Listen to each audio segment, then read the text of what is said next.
ഷാഫിയുടെ show.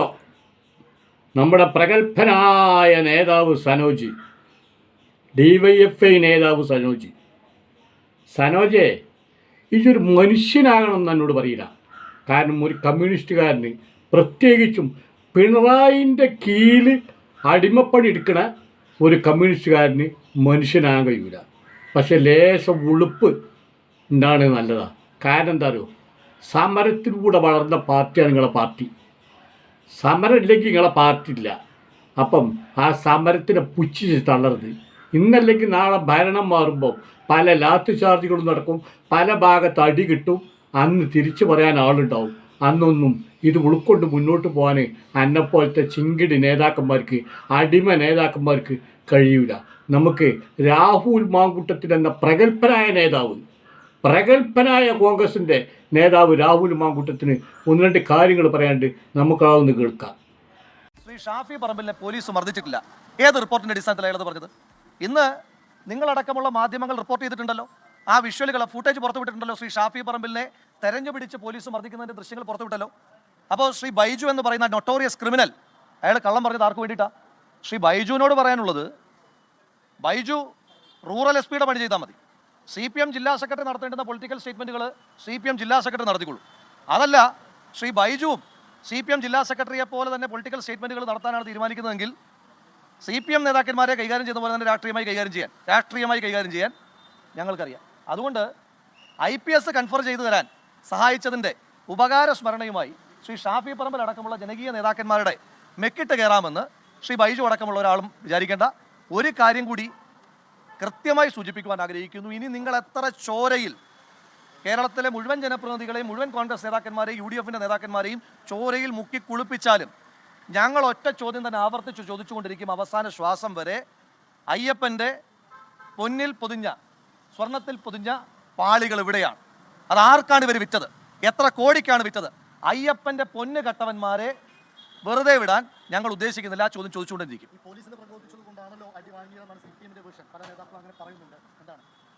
CPM police അതിക്രമങ്ങളൊക്കെ ഇങ്ങനെ ന്യായീകരിക്കുമ്പോൾ എനിക്ക് സഹതാപം മാത്രമാണ്. ഒരു വശത്ത് സഖാവ് പുഷ്പൻ ജീവിച്ചിരിക്കുന്ന കാലഘട്ടം മുഴുവൻ ശ്രീ പുഷ്പന് വേണ്ടിയിട്ട് വാതോരാതെ സംസാരിച്ചിരുന്ന ആളുകൾ ഇപ്പോൾ പരിക്ക് പറ്റുന്നതും ചോര വരുന്നതിനെയൊക്കെ പരിഹസിക്കുമ്പോൾ തിരിച്ചാരെങ്കിലും അത്തരം ചോദ്യങ്ങൾ ചോദിച്ചാൽ, എന്തായാലും ഞങ്ങളുടെ രാഷ്ട്രീയ സംസ്കാരം തിരിച്ച് അത്തരം ചോദ്യങ്ങൾ ചോദിക്കുവാൻ ഞങ്ങളെ പഠിപ്പിച്ചിട്ടില്ല. പക്ഷേ ഏതെങ്കിലും പൊതുസമൂഹത്തിൽ നിന്ന് ആരെങ്കിലും തിരിച്ച് അത്തരം ചോദ്യങ്ങൾ ചോദിച്ചാൽ ഇവരെന്ത് മറുപടിയാണ് പറയുന്നത്? പോലീസ് അതിക്രമങ്ങളെ ന്യായീകരിക്കുക. ഇതിനു വേണ്ടിയിട്ടാണ് ന്യായീകരിക്കുന്നത്. അയ്യപ്പൻ്റെ പൊന്ന് കട്ടത മറയ്ക്കുവാൻ വേണ്ടിയിട്ടാണെങ്കിൽ വെറുതെയാണ്. ഈ നാട് നിരന്തരമായി ചോദിച്ചുകൊണ്ടിരിക്കും. അതുകൊണ്ടാണല്ലോ ആശുപത്രിയിലേക്ക് കയറുമ്പോഴും ശ്രീ ഷാഫി പറമ്പിൽ നടത്തിയ ലാസ്റ്റ് പ്രതികരണം എന്താ? അദ്ദേഹത്തിനെ തച്ചതിനെ പറ്റിയിട്ടല്ലോ പ്രതികരിച്ചത്, അദ്ദേഹത്തിനെ തച്ച് ആശുപത്രിയിലാക്കിയതിനെ പറ്റിയല്ലോ പ്രതികരിച്ചത്. അദ്ദേഹം പറഞ്ഞത് തന്നെയാണ് ഞങ്ങൾക്ക് എല്ലാവർക്കും പറയാനുള്ളത്. അയ്യൻ്റെ പൊന്ന് കട്ടത് ചോദ്യം ചെയ്തുകൊണ്ടേയിരിക്കും. കേട്ടില്ലേ രാഹുൽ മാങ്കൂട്ടത്തിൽ പറഞ്ഞത്? ഇതന്നെയാണ് നിങ്ങളെ പ്രശ്നം. കാരണം മുമ്പ് കോൺഗ്രസ് ഇങ്ങനെ പറയുന്നില്ല.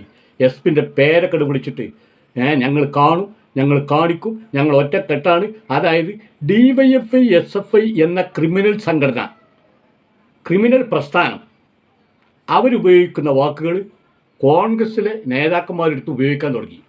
അത് അവരെ കുത്തകേനി. അടിക്കും, ഇടിക്കും, തല്ലും, പൊളിക്കും, ഞങ്ങൾ അങ്ങോട്ട് വരും, ഞങ്ങൾ ഇങ്ങോട്ടാക്കും. ഇത് ഇവരൊരു കുത്തകേനി. ആ രീതിയിലേക്ക് രാഹുൽ മാങ്കൂട്ടം, ഷാഫി പറമ്പിൽ എന്നിങ്ങനെയുള്ള നേതാക്കന്മാർ പച്ചക്ക് തുറന്ന് പറയാൻ തുടങ്ങി, പ്രസംഗിക്കാൻ തുടങ്ങി. നല്ല ഞെരിപ്പായിട്ട് കാര്യങ്ങൾ പറയാൻ തുടങ്ങി. അപ്പം തുടങ്ങിയതാ രാഹുലിന് ഒതുക്കാനുള്ള ശ്രമം, ഷാഫിന് ഒതുക്കാനുള്ള ശ്രമം, VK ഫിറോസിന് ഒതുക്കാനുള്ള ശ്രമം, അബിൻ വർക്കിന് ഒതുക്കാനുള്ള ശ്രമം. അങ്ങനെ യൂത്ത് നിരയിൽ, UDFന്റെ യൂത്ത് നിരയിലുള്ളവരൊക്കെ ഒതുക്കാനുള്ള ശ്രമം നിങ്ങൾ തുടങ്ങിയിട്ട് കാലം കുറച്ചായി. ഇങ്ങക്കാണെങ്കിലോ ഈ നിരയിലേക്ക്, സനോജ് കേൾക്കാനാണ് പറയുന്നത്, ഈ നിരയിലേക്ക് നിങ്ങൾക്ക് എത്താൻ കഴിയുന്നില്ല. കാരണം നിങ്ങൾക്ക് ഒരു സമരം ചെയ്യാൻ കഴിയുന്നില്ല. ആർക്കെതിരെ നിങ്ങൾ സമരം ചെയ്യുക? ആർക്കെതിരെ ചെയ്യും നിങ്ങൾ സമരം? നിങ്ങളാണ് ഭരിക്കുന്നത്. അപ്പോൾ നിങ്ങൾക്കെതിരെ സമരം ചെയ്യാൻ കഴിയൂല. എന്നാലും ചില കാര്യത്തിൽ മാതൃസംഘടനകൾ, പോഷക സംഘടനകൾ തെരുവിലിറങ്ങും. നിങ്ങൾ അതുമില്ല. എന്ത് വൃത്തികേട് പിണറായി ചെയ്താലും, എന്തൊക്കെ വൃത്തികേട് ചെയ്താലും നിങ്ങൾ അതിന് സപ്പോർട്ട് ചെയ്യും. എന്തിനേറെ പറയുന്നു, ഒരു വീട് വെക്കുന്നതിനെക്കുറിച്ചുള്ള ആ നികുതി 600-ൽ നിന്ന് 26,000 ആക്കിയപ്പം അന്ന് നിങ്ങളൊരു പ്രതിഷേധ പ്രകടനം നടത്തുന്ന വിചാരിച്ചു, നിങ്ങൾ നടത്തിയില്ല. അവസാനം രാജ്യത്ത് അതിനെതിരെ ഒരു പ്രതിഷേധം വന്നു വന്നപ്പോഴാണ് ആ നിരക്ക് കുറക്കാൻ സർക്കാർ തയ്യാറായത്. അപ്പം അത്രത്തോളം നിങ്ങൾ അടിമകളായി അധപതിച്ചു. മുമ്പൊക്കെ ഇഞ്ച കുട്ടിക്കാലത്തല്ല, മൻമോഹൻ സിംഗ് ഭരിക്കുന്ന കാലം വരെ അന്ന് പോസ്റ്റ് ഓഫീസിൻ്റെ അടുത്തായിരുന്നു ഇഞ്ച വീട്. അപ്പം നേരെ കെട്ട് വെളുത്താൽ ഈ പിന്നെ കമ്മികൾക്കുള്ള പണി എന്താണോ, ഞാൻ ആ ഭാഷ ഒന്നും ഉപയോഗിക്കലില്ല. ഇനി അതേ രീതിയിൽ ഇറങ്ങിയെങ്കിൽ തന്നെ ഇനി നന്നാവുള്ളൂ. അപ്പോൾ ഈ കമ്മികൾക്കുള്ള പണി എന്ത് ചെയ്യുന്നത്, കേന്ദ്രത്തിനെതിരെ സമരം. നേരം കെട്ട് വെളുത്താനുള്ള പണി എന്താ പറയുക ഇവർക്ക്, post office march, post office വളയ. എന്താ കാരണം, പോസ്റ്റ് ഓഫീസ് കേന്ദ്രത്തിൻ്റെ. Railway station march, railway station railway തടയുക. എന്താ കാരണം, അത് കേന്ദ്രത്തിൻ്റെ. രാജ്ഭവൻ മാർച്ച്, എന്താ കാരണം, അത് കേന്ദ്രത്തിൻ്റെ പ്രതിനിധി അവിടെ ഇരിക്കുന്നത്. ഇങ്ങനെയുള്ള സ്ഥലങ്ങളിലേക്കൊക്കെ മാർച്ച് നടത്തുക. കേരളത്തിൽ ഇവർ ഭരിക്കുകയാണെങ്കിൽ കേന്ദ്രത്തിനെതിരെ മാർച്ച് നടത്തുക. അങ്ങനെ ഈ പ്രസ്ഥാനത്തിന് ഒരു പ്രകടനം നടത്താൻ അവസരം ഉണ്ടായിനി, ഒരു പ്രക്ഷോഭം നടത്താൻ, ഒരു പ്രതിഷേധിക്കാനും ആ കാലഘട്ടത്തിൽ അവസരം ഉണ്ടായിനി. ഈ കാലഘട്ടത്തിൽ ഈ SFIക്കും DYFIക്കും ഈ സനോജിനും അരുൺകുമാറിനും അനിൽകുമാറിനും ആർഷോക്കൊന്നും ഒരു പ്രതിഷേധ പ്രകടനം വരെ നടത്താൻ ഇന്ന് ചോയ്സ് ഇല്ല. അതിന് പറ്റില്ല. കാരണം ആർക്കെതിരെ പ്രതിഷേധിക്കണം, BJPക്കെതിരെ പ്രതിഷേധിക്കണം. പ്രതിഷേധിക്കില്ല. എന്താ കാരണം, അച്ഛനെ, മകളെ, മകനെ, കുടുംബം ഒന്നടങ്കം തിരുട്ട് ഫാമിലിയാണ്. ഇപ്പം ഇന്നലെ ഒരു വാർത്ത വന്ന് നിങ്ങൾ കേട്ടല്ലേ, മനോരമ അത് കൊടുത്ത് പിന്നെ എല്ലാ മാധ്യമങ്ങളും കൊടുത്തു. എന്ത്, പിന്നെ വിവേക് കിരൺ, മുഖ്യമന്ത്രിയുടെ മകൻ, കള്ളപ്പണം വെളുപ്പിക്കാൻ ഇടപെട്ടു. ED നോട്ടീസ് അയച്ചു 2003. അന്വേഷണം ചോദ്യം ചെയ്യലിന് ഹാജരായില്ല. പിന്നെന്തായി, പിന്നൊന്നും അറിയില്ല. പിന്നെ ആ കേസ് എന്തായി, ഒന്നും ആർക്കും അറിയില്ല. മാസപ്പടി കേസ് 2 കോടിയോ 2 കോടി 70 ലക്ഷം 1 കോടി 70 ലക്ഷത്തോ വാങ്ങിയതായിട്ട് SFIOക്ക് തെളിവ് കിട്ടി. വീണ വിജയൻ ഒരു പ്രവൃത്തി ചെയ്യാതെ കർത്തയുടെ കയ്യിൽ നിന്ന് 2 കോടി 70 ലക്ഷം കൈപ്പറ്റിയതായിട്ട് SFIOക്ക് തെളിവ് കിട്ടി. SFIO വീണ വിജയന് ചോദ്യം ചെയ്യലിന് ഹാജരാകാൻ നോട്ടീസ് അയച്ചു. പിന്നെന്തേ, ഒന്നും അറിയില്ല. പിന്നത്തെ കാര്യമൊന്നും അറിയില്ല. ഹാജരായോ, ചോദ്യം ചെയ്തോ, തെളിവില്ലാതെ വെറുതെ വിട്ടോ, അതോ തെളിവുണ്ടോ, കേസുണ്ടോ, അന്വേഷണമായിട്ട് മുന്നോട്ട് പോകുന്നുണ്ടോ, ഒന്നും അറിയില്ല. അപ്പം എന്താ സംഭവം, നരേന്ദ്രമോദി അമിത്ഷും സഹായിക്കുകയാണ്. ആ നരേന്ദ്രമോദിയുടെ കരുണയിലാണ് ഈ 9.5 കൊല്ലം പിണറായി വിജയൻ ഭരണം പൂർത്തിയാക്കാൻ പോകുന്നത്. 10 കൊല്ലത്തെ ഭരണം പൂർത്തിയാക്കാൻ പോകുന്നത്. നരേന്ദ്രമോദിയുടെ കരുണ, സംഘ് പരിവാറിൻ്റെ RSSൻ്റെ രാജ്യത്തെ ഏറ്റവും വലിയ വർഗീയവാദികളും ഭീകരവാദികളുമായിട്ടുള്ള RSS സംഘ് പരിവാർ ഭരണകൂടത്തിൻ്റെ കരുണയിലാണ് പിണറായി വിജയൻ 10 വർഷം തേക്കാൻ പോകുന്നത്. വല്ലാത്ത അഡ്ജസ്റ്റ്മെൻറ്റ്. പുഷ്പനെ വെടിവെച്ചവനെ വരെ DGP ആക്കി കൊണ്ടുവന്ന്, അല്ലേ? പുഷ്പനെ വെടിവെച്ച ഉദ്യോഗസ്ഥനെ DGP ആക്കി കൊണ്ടുവന്ന്. പിണറായി വിജയന് നരേന്ദ്രമോദിയുടെയോ അല്ലെങ്കിൽ അമിത്ഷായുടെയോ സംഘ് പരിവാറിൻ്റെയോ സഹായമില്ലാതെ പിണറായി വിജയൻ ഈ സംസ്ഥാനം ഭരിക്കുന്നുണ്ടെങ്കിൽ പുഷ്പനെ വെടിവെച്ച ആ ഉദ്യോഗസ്ഥനെ DGP ആക്കി കൊണ്ടുവരുമോ? അത് മാത്രം ആലോചിച്ചാൽ മതി. ഇപ്പോൾ അവിടെ BJPക്കാരതാ സ്വർണ്ണക്കടത്തിൽ. ഇപ്പം ഇന്നലെ സുരേന്ദ്രൻ വന്നിട്ടതാ പറയണേ പിണറായി ഏറ്റവും വലിയ കള്ളനാണെന്ന്. സുരേന്ദ്രന് എന്ത് ഉളുപ്പാണ് പറയാൻ? സുരേന്ദ്രൻ എൻ്റെ പാർട്ടിക്ക് ഭരിക്കുക, എൻ്റെ പാർട്ടി ഭരിക്കുകയാണ്. എൻ്റെ പാർട്ടിൻ്റെ കയ്യിൽ എല്ലാ അന്വേഷണ ഏജൻസികളും ഉണ്ട്. ഈ കള്ളനെ എന്നോ നിങ്ങൾക്ക് പിടിച്ച് ഔട്ടിടാ. എന്നിട്ട് നിങ്ങൾ പിടിച്ച് ഔട്ടിടാതെ അവർക്ക് ചന്തി കൈ കൊടുക്കുകയാണ്. എന്നിട്ട് പിന്നെ ജനങ്ങളുടെ വന്നുകൊണ്ട് പിണറായി വിജയൻ കള്ളനാന്ന് പറയണോ? അത് ആർക്കാ പറയാൻ കഴിയാത്ത? എനിക്ക് പറയാൻ കഴിയൂലേ? അപ്പം സനോജിനെ പോലുള്ളവരൊന്ന് മനസ്സിലാക്കുക. എന്തായാലും ഷാഫി പറമ്പിൽ അടി കിട്ടി ആശുപത്രി കടന്നാൽ KK ശൈലജ വടകര MP ആവില്ല. നിങ്ങളെ പ്രശ്നം അതാണല്ലോ. അന്ന് തുടങ്ങിയതല്ലേ നിങ്ങളെ പ്രശ്നം. ഷാഫി പറമ്പിൻ്റെ മൂക്കിൻ്റെ പാലം പൊട്ടിക്കാണ്ട് ആശുപത്രിയിൽ 1 മാസമോ 2 മാസമോ കടന്നില്ലാണ്ട് ശൈലജ ടീച്ചർ MP ആവില്ല, വടകരയിൽ MP ആവില്ല. ഇനി ഷാഫി പറമ്പിൽ എന്തെങ്കിലും പറ്റി മരണപ്പെട്ടാൽ പോലും ശൈലജ ടീച്ചർ MP ആയി പ്രഖ്യാപിക്കൂല, തെരഞ്ഞെടുപ്പ് നടത്തണം. അപ്പം നിങ്ങൾ എന്ത് വിചാരിച്ച് ശൈലജനെ MP ആക്കി വിചാരിച്ചിരിക്കുക? സനോജി നിങ്ങളെ വിചാരിക്കൂട്ടോ, കമ്മികളാണല്ലോ. നിങ്ങളെ പ്രശ്നം അതാണല്ലോ. നിങ്ങളിപ്പോൾ എന്തേ മുഹമ്മദ് റിയാസ് അടക്കം എന്ന് പറഞ്ഞ് രാഹുൽ ഗാന്ധി വരെ വടകരയിൽ വന്നിട്ട് കാര്യമില്ല, ശൈലജ ടീച്ചറെ ബോധിപ്പിക്കാൻ കഴിയില്ല. കാരണം നിങ്ങൾ അത്രയും വലിയൊരു കോത്താമ്പിനെ അവിടെ കൊണ്ടുപോയി നിർത്തി.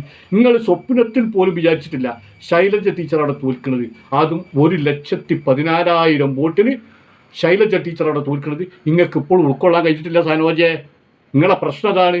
അതിന് നിങ്ങൾ രാത്രി കൊടുത്തുകാണ്ട് പോലീസുകാരനെ പറഞ്ഞ് വെച്ചുകാണ്ട് ഓൻ്റെ തലക്കിട്ട് രണ്ടെണ്ണം കൊടുത്താണ്ടിട്ടോന്ന് പറഞ്ഞ് രണ്ടെണ്ണം കൊടുത്താൽ അത് തീരുതൊല്ലിക്കുക. നിങ്ങൾ തീരൂല. നിങ്ങൾ വിളിക്കുന്ന മുദ്രാവാക്യമുണ്ട്, ചോര വീണ മണ്ണിൽ നിന്ന് ഉയർന്നു വന്ന ഭൂമരം എന്നൊക്കെ പറഞ്ഞ് അങ്ങനെയൊന്നും പറയാനില്ലെങ്കിലും ഇത് അങ്ങനെയൊന്നും ഒതുങ്ങൂല. ഇത് ഒന്നാട് പോയാൽ ഒന്നും കേട്ട് വരും. നിങ്ങൾ രാഹുൽ മാങ്കുട്ടത്തിന് ഒതുക്കാനുള്ള എല്ലാ കളികളും നിങ്ങൾ കളിച്ചു നോക്കി. എന്തിനാ നിങ്ങൾ രാഹുൽ മാങ്കുട്ടത്തിന് ഒതുക്കാൻ നോക്കി? ഇപ്പോൾ രാഹുൽ മാങ്കുട്ടൻ പറഞ്ഞു കേട്ടില്ല, ആ പ്രസംഗം കേട്ടില്ലേ? അതന്നെയാണ് നിങ്ങളെ പ്രശ്നം. എന്തിനാ നിങ്ങൾ ഷാഫിനെ ഒതുക്കാൻ നടക്കുന്നത്? ആ പ്രസംഗം കേട്ടില്ലേ? അതന്നെ നിങ്ങളെ പ്രശ്നം. വടകരയിൽ മുമ്പ് നിങ്ങൾ കുറച്ച് ആൾക്കാർ ഒന്ന് തടയാൻ നോക്കിയപ്പോൾ കാറിനിട്ട് ഇറങ്ങി. നിങ്ങൾ വിചാരിച്ചില്ല ഷാഫി കാറിന് ഇറങ്ങുന്നു. കാറിനിട്ട് ഇറങ്ങിയതോടി നിങ്ങൾ പാഞ്ഞ് തടി എടുത്തവിടുന്ന്. അതന്നെ നിങ്ങളെ പ്രശ്നം. അതന്നെ നിങ്ങളെ പ്രശ്നം സനോജെ. നിങ്ങളവിടെ തോറ്റ് തുന്നം പാടി. പിന്നീട് നിങ്ങൾക്ക് അത് തിരിച്ചടിയായി. ഷാഫി കാറിനിട്ട് ഇറങ്ങി വെല്ലുവിളിച്ചപ്പോൾ നിങ്ങൾ ഓടി രക്ഷപ്പെട്ട്. അപ്പം നിങ്ങൾക്ക് ചെയ്യാൻ കഴിയാത്തത് പോലീസിനും കൂടി ചെയ്യിച്ചൊക്കെ നിങ്ങളിപ്പോൾ അവിടെ ചെയ്ത്. അതിനൊന്നും കോൺഗ്രസ് പിന്മാറില്ല. കോൺഗ്രസ് അല്ല, യൂത്ത് കോൺഗ്രസ് നേതാക്കന്മാർ, കടൽ കിഴവന്മാരെ കുറിച്ച് ഞാൻ പറയുന്നില്ല. യൂത്ത് കോൺഗ്രസിൻ്റെ കുറേ നേതാക്കന്മാരുണ്ട്. രാഹുൽ മാങ്കൂട്ടത്തിൽ, അബിൻ വർക്കി, ഷാഫി പറമ്പിൽ, അതുപോലെ തന്നെ പാലക്കാട് MP, പിന്നെ അതുപോലെ തന്നെ BRM ഷഫീർ, ഇങ്ങനെ കുറേ ആളുകളുണ്ട് യൂത്ത് കോൺഗ്രസിൻ്റെ പ്രഗത്ഭരായ നേതാക്കന്മാർ. ഇവർ ഒറ്റക്കെട്ടായിട്ട് ഈ പ്രസ്ഥാനത്തെ നയിക്കും. ഈ പ്രസ്ഥാനം പിണറായി വിജയൻ്റെ എല്ലാ കള്ളക്കളികളും പൊളിച്ചത്ത് കൊണ്ടുവരാൻ വേണ്ടി പ്രയത്നിക്കും, പ്രവർത്തിക്കും. അതിലൊരു സംശയം വേണ്ട. കടൽ കിഴവന്മാരായിട്ട് പല അഡ്ജസ്റ്റ്മെൻറ്റുകളൊക്കെ ഉണ്ടാവും. ആ അഡ്ജസ്റ്റ്മെൻറ്റ് ഉള്ളതുകൊണ്ടാണല്ലോ പിന്നെ മാസപ്പടി കേസിൽ മാത്യു കുഴൽനാടൻ ഒറ്റപ്പെട്ടത്. മാത്യു കുഴൽനാടൻ മാസപ്പടി കേസിൽ കോൺഗ്രസ് ഒറ്റപ്പെടാൻ കാരണം കടൽ കിഴവന്മാരായിട്ട് നിങ്ങൾക്ക് ഐക്യമുണ്ട്. ഇല്ലാന്ന് നമ്മൾ പറയില്ല. അതുണ്ട്. കോൺഗ്രസ്സിലെ കടൽ കിഴവന്മാരായിട്ട് നിങ്ങൾക്ക് ഐക്യമുണ്ട്, അതിൽ സംശയമില്ല. അതിൻ്റെ ഭാഗമാണ് മാസപ്പടി കേസ്. ഇപ്പോൾ സഖാക്കളി വിചാരിച്ചെത്താറിയോ, അവിടെ മറ്റേ മാത്യു കുഴൽനാടിൻ്റെ അർജി തള്ളിയപ്പം ഈ കമ്മി സഖാക്കളി എന്താ മനസ്സിലാക്കിക്കറിയോ? മാസപ്പടി കേസില്ല. കമ്മി സഖാക്കളെ മാത്യു കുഴൽനാടൻ ഒരു അർജി കൊടുത്തിക്കുക താഴെ കോടതിയിൽ, ഈ കേസ് വിജിലൻസ് അന്വേഷിക്കണം. താഴെ കോടതി തള്ളി. പിന്നെ ഹൈക്കോടതി കൊടുത്ത് ഈ കേസ് വിജിലൻസ് അന്വേഷിക്കണം, വിജിലൻസും തള്ളി. പിന്നെ സുപ്രീം കോടതി കൊടുത്ത് ഈ കേസ് വിജിലൻസ് അന്വേഷിക്കണം, സുപ്രീം കോടതി തള്ളി. എന്താ കാരണം എന്നറിയാം കമ്മികളെ? ഇത് കേന്ദ്ര ഏജൻസി എന്ന് പറഞ്ഞ ഒരു SFIO ഏജൻസി അന്വേഷിച്ചു കൊടുക്കുകയാണ് ഈ കേസ്. ഈ SFIO വീണ വിജയനോട് ചോദ്യം ചെയ്യലിന് ഹാജരാകാൻ വേണ്ടി നോട്ടീസ് അയച്ചപ്പോൾ ആണ് ബ്ലോക്കായതാണ്. ഈ വിവേക് കിരൺ പിണറായിൻ്റെ മകന് ചോദ്യം ചെയ്യാൻ ഹാജരാകാൻ പറഞ്ഞ് അവിടെ നിന്ന്. സ്വർണ്ണക്കടത്ത് കേസിൽ പിണറായി വിജയന് നോട്ടീസ് അയക്കാൻ തീരുമാനിച്ചു, അവിടെ നിന്നു. കരുവന്നൂർ പിന്നെ ബാങ്ക് കൊള്ള പിന്നെ CPM നേതാക്കന്മാരെ അറസ്റ്റ് ചെയ്ത് ചോദ്യം ചെയ്യാൻ നോട്ടീസ് അയക്കാൻ തീരുമാനിച്ചു, അവിടെ നിന്നു. ഇതിലൊക്കെ ഉത്തരം പറയേണ്ടത് ഉളുപ്പില്ലാത്ത BJPയും രാജീവ് ചന്ദ്രശേഖരനുമാണ്. രാജീവ് ചന്ദ്രശേഖരനോടൊരു കാര്യം പറയാനുള്ളത്, രാജീവ് ചന്ദ്രശേഖരെ ഇത് എത്ര കുറച്ച് തന്നിട്ടും കാര്യമല്ല. നിങ്ങൾ അഡ്ജസ്റ്റ്മെൻറ്റിലാണ് അവിടെ പോണത്. അല്ലെങ്കിൽ ഏതെങ്കിലും ഒരു കേസിൻ്റെ വിധി പുറത്തു വിടാൻ പറയും രാജീവ് ചന്ദ്രശേഖരെ. ഇത് മുഴുവൻ ആസനത്തിൻ്റെ ചോട്ടി വെച്ചിക്കുക മോഡി അമിത്ഷയും. ഈ കേസൊന്നും തീർപ്പായിട്ടില്ല കമ്മികളെ. ഈ കേസൊക്കെ ഉണ്ട്, പക്ഷെ അതൊന്നും വെളിച്ചത്ത് വരില്ല. അതാ പ്രശ്നം. കമ്മികൾ വിചാരിച്ചിരിക്കണം എന്താരോ, ഇതൊക്കെ കോടതി വെറുതെ വിട്ടത്. ഇതാ കമ്മികൾ വിചാരിച്ചിരിക്കണത്. അപ്പോൾ സനോജെ ഇതൊരു കാര്യം മനസ്സിലാക്കേണ്ടത്, അതിൽ ഷാഫി പറമ്പിൽ നിന്നാലും പുട്ടുകൊടുത്താൽ ഈ പ്രസ്ഥാനം ഒഴിഞ്ഞു പോവും. സ്വർണ്ണക്കടത്ത് കേസിൽ രക്ഷപ്പെടാമെന്നൊന്നും വിചാരിക്കേണ്ട. അയ്യപ്പൻ്റെ സ്വർണം കട്ടിട്ടുണ്ടെങ്കിൽ അത് വെളിച്ചത്ത് കൊണ്ടുവരോളം ഈ പോരാട്ടം ഉണ്ടാവും. വെളിച്ചത്ത് കൊണ്ടുവരുന്നുള്ള കാര്യത്തിൽ യാതൊരു സംശയം വേണ്ട. എല്ലാ മുതലും നിങ്ങൾ കട്ട് അയ്യപ്പൻ്റെ നിങ്ങൾ കക്കാൻ പോവുകയാണ്. മോഹൻലാൽ നിങ്ങൾ 10 ലക്ഷം ഉപ്പെടുത്ത് അതിന് 2,48,00,000 ഉപ്പ് മുടക്കിയാണ്ട് നിങ്ങൾ ഫംഗ്ഷനും വെച്ച്. എന്തിനാണത്? മോഹൻലാൽ അങ്ങനെ ആദരിക്കപ്പെടേണ്ട ആളാണെങ്കിൽ മോഹൻലാലിനെ സിമ്പിളായിട്ട് വിളിച്ചാൽ ആദരിച്ചാൽ പോരെ. മോഹൻലാലൊന്നും ഈ രാജ്യത്തിന് എന്തെങ്കിലും നന്മ ചെയ്ത ആളൊന്നല്ലല്ലോ. ഒരു സിനിമ നടനല്ലേ ഞാനും ഇഷ്ടപ്പെടുന്ന നടന, ഞാൻ ഏറ്റവും കൂടുതൽ ഇഷ്ടപ്പെടുന്ന നടന. അതിന് ഇത്രയും കോടികൾ ചിലവഴിച്ചാണ്ട് എന്തെങ്കിലും ആവശ്യം ഉണ്ടായിട്ട് ഒരാവശ്യമില്ല. ഇവിടെ എത്ര പാവങ്ങൾ കൂരല്ലാത്തവർ, മരുന്ന് വാങ്ങാൻ പണമില്ലാത്തവർ, ആസ്പത്രിയിൽ ചികിത്സിക്കാൻ പണമില്ല, മരുന്നിന് കൊടുക്കേണ്ട പണം കൊടുത്തിട്ടില്ല. അതുകൊണ്ട് തന്നെ ആസ്പത്രിയുടെ കാര്യങ്ങളൊക്കെ താളം മറിഞ്ഞിരിക്കുകയാണ് ആകെ. അവിടെയാണ് 2,48,00,000 രൂപ ഈ ഒരു ഫംഗ്ഷന് വേണ്ടിയിട്ട് പിണറായി വിജയൻ ചെലവഴിച്ച്. എന്തിനാണത്? ആരാ മോഹൻലാൽ? മോഹൻലാൽ ഈ സമൂഹത്തിന് വേണ്ടി എന്തേ ചെയ്തിരുന്നോ? മോഹൻലാലിൻ്റെ ഒരു 2 മണിക്കൂർ 5 മണിക്കൂർ ഉപയോഗിച്ചിട്ട് സമൂഹത്തിന് വേണ്ടി ഒരു സിനിമ ഇറക്കിയിട്ടുണ്ടോ? സമൂഹ നന്മക്ക് വേണ്ടി? അതും കൂടി ഇല്ലല്ലോ. ഓല പാടായി, കോടികൾ വാങ്ങണ്, ആർഭാടപൂർവ്വം ജീവിക്കണം. പിന്നെ എന്തിനാ ആദരിക്കാൻ ഇത്രയും കോടികൾ ചെലവഴിക്കുന്നത്? എന്തെങ്കിലും ആവശ്യമുണ്ടല്ല. അതിനൊക്കെ കക്ക, അതിനൊക്കെ വീരം പ്രതിഫലം കിട്ടും. കാരണം ഈ പന്തലും ഡെക്കറേഷനൊക്കെ ഊരാലുകല ചെയ്യുന്നത്, അതിനൊക്കെ നല്ലൊരു പങ്കാട് വരികയാണ്. ഓരോ വർക്കിലും കോടികളാണ് ഊരാലുകലാണ്ട് ഏൽപ്പിക്കുന്നതിന് വേണ്ടി പങ്കാട് കിട്ടുന്നത്. ഇതിലൊരു സംശയമില്ല. സനോജെ, നിങ്ങളൊക്കെ ആൺകുട്ടികൾ ആരെങ്കിലും ഒരാൾ സ്വയബോധം നഷ്ടപ്പെടാത്ത ഏതെങ്കിലും ഒരുത്തൻ എൻ്റെ പ്രസ്ഥാനത്തിലുണ്ടെങ്കിൽ ഒന്ന് സമരം ചെയ്ത് ഈ കൊള്ളക്കെതിരെ ഈ രാജ്യം 6 ലക്ഷം കോടിക്ക് കടത്തിലേക്ക് പോവുക. ഉമ്മൻചാണ്ടി വെറുതെ ഇറങ്ങി പോകുമ്പോൾ 15 കൊല്ലത്തെ ഭരണം കൊണ്ട് ഉണ്ടായത് 1.25 കോടിൻ്റെ കട ഇവിടെ 10 കൊല്ലം കൊണ്ട് ആ 6 ലക്ഷം കോടിക്ക് എത്തിപ്പോയി കടം. ഈ കള്ളനെ ഇങ്ങനെങ്കിൽ നിങ്ങൾ തളച്ചിട്ടില്ലെങ്കിൽ ഈ രാജ്യം കുട്ടിച്ചോറാവും. അതുമാത്രമല്ല, ഈ BJP സംഘപരിവാർ ഈറ്റുള്ള ഐക്യം ഇഷ്ടപ്പെടാത്ത ലക്ഷക്കണക്കിന് അണികൾ ആ പാർട്ടിയിലുണ്ട്. ആ അണികളെ മനസ്സ് വേദനിപ്പിച്ചുകൊണ്ട് പിണറായി വിജയനെ രക്ഷപ്പെടാൻ വേണ്ടിയിട്ട് ഈ സംഘപരിവാറിനെ കൂട്ടുപിടിച്ചിരിക്കുക. അതിനെതിരെ ഒന്ന് ശബ്ദിക്കുക സനോജ. ആദ്യം ഇവിടെ ഷാഫിൻ്റെ കാര്യം അവിടെ ചാള. ഇന്നല്ലെങ്കിൽ നാളെ ഭരണം മാറുമ്പം അടി എല്ലാവർക്കും കിട്ടും പോലീസിൻ്റെ കയ്യിൽ നിന്ന്. പോലീസുകാരാണത്. അപ്പം ഈ പാർട്ടി നിയന്ത്രിക്കുന്ന രീതിയിൽ അന്ന് ഒരിക്കൽ നീങ്ങേണ്ടി വരും. ഈ കാര്യം മറക്കണ്ട. അപ്പം ഈ ജാതി തള്ളിയിട്ടിങ്ങോട്ട് വരരുത് സനോജെ. ലേശൊക്കെ ഉളുപ്പ് അവനാനുണ്ടാണ് നല്ലതാ. ശബരിമലയിൽ എല്ലാവിധ സുരക്ഷയുള്ള ശബരിമലയിലെ ആ സ്വർണം പോയത് ഈ 10 കൊല്ലത്തിൻ്റെ അടിയിലാണ്. പിണറായി വിജയൻ്റെ 10 കൊല്ലത്തിൻ്റെ ഭരണത്തിലാണ് ഇത്രയും വലിയ കൊള്ള ശബരിമലയിൽ നടന്നത്. വാതിൽകെട്ടിലും ജനാദിലും പൊളിയും കക്കൂസിൻ്റെ ക്ലോസറ്റ് അടക്കങ്ങൾ അവിടെ അടിച്ചു പോയിന് ശബരിമലയിൽ. ഇതിനൊക്കെ കണക്ക് പറയേണ്ടി ഒരു സനോജെ. ഒരു സംശയ കാര്യത്തിൽ വേണ്ട. ഇതൊക്കെ UDF ഭരിക്കുന്ന സമയത്താണെങ്കിൽ സനോജെ ഇതൊക്കെ തല പൊട്ടി കയ്യും കാലും മുറിഞ്ഞു ആസ്പത്രി കിടക്കുന്നുണ്ടാവും. കാരണം ആ ജാതി സമരം ഈ കാര്യം ഇതൊക്കെ ചെയ്യുക. നിങ്ങളിവിടെ സമരത്തിനെ പുച്ഛിക്കുന്നുണ്ടല്ലോ. അപ്പം UDF ഭരിക്കുന്ന കാലത്താണ് ഈ ശബരിമല വിഷയം വന്ന് വെച്ചെങ്കിൽ ഇതൊക്കെ അപ്പം ഇന്ന് ഇവിടെ നിന്ന് വർത്തമാനം പറയാനുണ്ടാവുമോ? ഇല്ല. തല പൊട്ടി ആസ്പത്രി കഴിക്കാനും കയ്യും കാലും വരെ മുറിഞ്ഞുണ്ടാവും അടി കിട്ടിക്കാണ്ട്. കാരണം നിങ്ങളെ ദുൽമോണ്ട് കഴിക്കാനും പോലീസുകാർ തല്ലുന്നത്. അല്ലാതെ വെറുതെ നിയോഗിച്ചതിൻ്റെ പേരിലല്ല. നിങ്ങൾ പറഞ്ഞ മാതിരി ഷാഫിക്ക് 2 കൊടുക്കുന്ന പറഞ്ഞയച്ചതിൻ്റെ പേരിലല്ല. മറിച്ച് രാജ്യത്ത് നിങ്ങൾ അക്രമം അയച്ചു വിട്ട് പോലീസിൻ്റെ പ്രവൃത്തി തടസ്സപ്പെടുത്തി എന്നൊക്കെ പറഞ്ഞാൽ ഈ കാര്യം പോലീസിന് നിങ്ങൾക്ക് അടി കിട്ടുക. അപ്പം നിങ്ങളൊക്കെ അടി കിട്ടി കിടക്കുന്നുണ്ടാവും. കാരണം നിങ്ങൾ സമരത്തിനെ പുച്ഛിച്ച് തള്ളൂലെന്ന്. കാരണം അന്ന് നിങ്ങൾക്ക് സമരം വേണ്ടി വരും. നിങ്ങൾക്ക് സമരം ചെയ്യാനും തല്ല് വാങ്ങാനും ആസ്പത്രി കടക്കാനൊക്കെ അറിയാം. പക്ഷേ അത് ഈ പിണറായിൻ്റെ കീഴിൽ നടക്കില്ല എന്നുള്ളത് നിങ്ങൾക്ക് അറിയാം. UDF ഭരണകാലത്താണ് ഈ സംഭവങ്ങളൊക്കെ നടക്കണമെങ്കിൽ ആസ്പത്രി കെട്ടിടം പൊളിഞ്ഞു വീണത്, ആസ്പത്രിയിൽ മരുന്നില്ലാത്തത്, ലൈനിൽ വൈദ്യുതിയിൽ തട്ടി കുട്ടി മരിക്കുന്നത്, വന്യമൃഗങ്ങളുടെ ആക്രമണത്തിൽ ആളുകൾ മരിക്കുന്നത്. ഇതൊക്കെ UDFൻ്റെ ഭരണകാലത്താണെങ്കിൽ നിങ്ങളിങ്ങനെ നോക്കി കുത്തിർക്കോ സനോജ്? ഇല്ലല്ലോ. സമരം ചെയ്യൂലേ? എജ്ജാതി സമരക്കാരൻ നിങ്ങൾ ചെയ്യുക. നിങ്ങൾക്ക് ആലോചിച്ചാൽ അറിയില്ലേ? അന്ന് നിങ്ങൾക്ക് വീര്യം കൂടും, ആവേശം കൂടും. പോലീസുകാർക്ക് തല്ലിട്ടു, പോലീസുകാർ തിരിച്ചു തല്ലും, സനോജിൻ്റെ അടക്കം തല പൊട്ടും, ആസ്പത്രിയിൽ കയ്യും കാലും മുറിഞ്ഞ് ആർഷോ കീർഷോ കൂർഷോ ഒക്കെ ഉണ്ടാവും. എല്ലാവരും ഉണ്ടാവും. അന്നും ഈ പുച്ഛ മുഖത്ത് മാണം മറക്കണ്ട.